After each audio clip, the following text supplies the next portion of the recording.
Hi, my name is Julie Robertson, and this is my video for Political Science 160. I heard a lot of good arguments about why we should be in the Middle East, and a lot of the arguments I happen to agree with, but that is not supposed to be my stance for this video. One argument that I kept hearing is that we should promote democracy and basically we should be the world's police. And that sounds great in theory, but who are we to force another country to do something that they don't want to do? And to make are we doing it, or is their government doing it, or are there people wanting it actually? Or is the United States doing it because it's good for the United States and it serves our interest, as opposed to it's the other countries that should serve their interests? So that was one argument.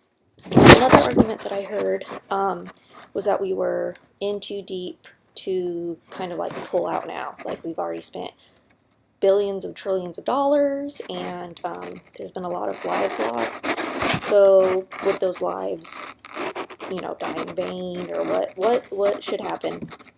So that's kind of the same idea that they had with Vietnam, and that really didn't get us anywhere, and people just kept dying and money just kept being spent, and nothing really happened. And then, as we learned in one of the videos, I remember the professor talking about it, about the Vietnamese didn't even see themselves as communists, but we did, so therefore it was wrong because it's what the United States thought. And we weren't even, it was their country. But that's another story.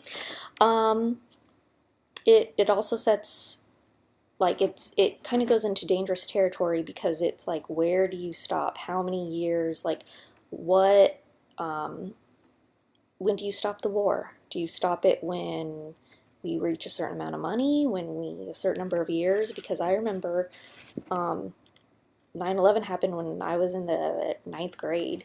So it's been a really long time. And to bring up 9/11, why are we there? Are we there because of 9/11?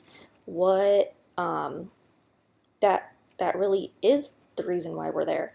So I don't know when does the justification of 9/11 end? I guess that's a weird way of saying it. Anyways, so another point that was brought up a lot, was that Iraq has oil and that we should be there, right? Well, so what if they have oil?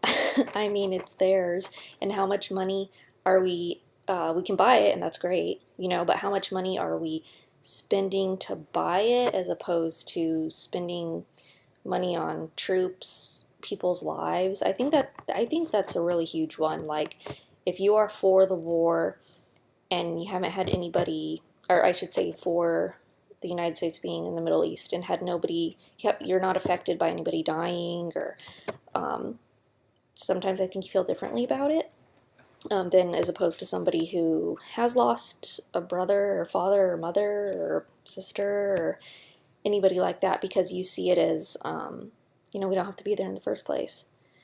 So